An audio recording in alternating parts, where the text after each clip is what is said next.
সব রকম বাজার করে একটু কচুরি নিয়ে নিলাম বাড়িতে খাবো বলে। দেখো তোমাদের দিদিভাই এখন কচুরি খাওয়ার জন্য সার্ভ করে নিয়েছে। এই দেখো কচুরি আর ছোলার ডাল দিয়ে আলুর তরকারি। আমরা দুজনে একটু কচুরি খেয়ে নিলাম।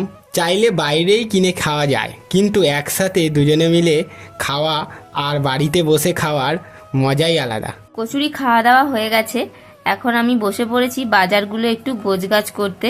তো সমস্ত বাজারগুলো নিয়ে চলে এসছে, সেগুলোকে গুছিয়ে ভালো করে ফ্রিজে রেখে দিতে হবে, নাহলে কিন্তু বাজার শুকনো হয়ে যাবে।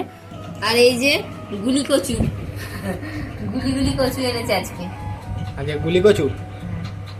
আর এখানে হচ্ছে বেগুন, এই যে লেবু, লেবু রেসিপি হবে আমাদের, লেবুর আচার হবে। আর এই যে এটা লেবু মাখা করা হবে, বাতাবি লেবু খাওয়া খুবই ভালো।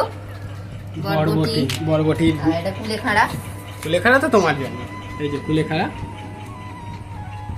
আর লাউটা, লাউ দিয়ে লাউ হবে, লাউ ঘন্ট। তো চলো এখানের মতো এখন আসি, দেখা হবে পরের ভিডিওয়। টাটা।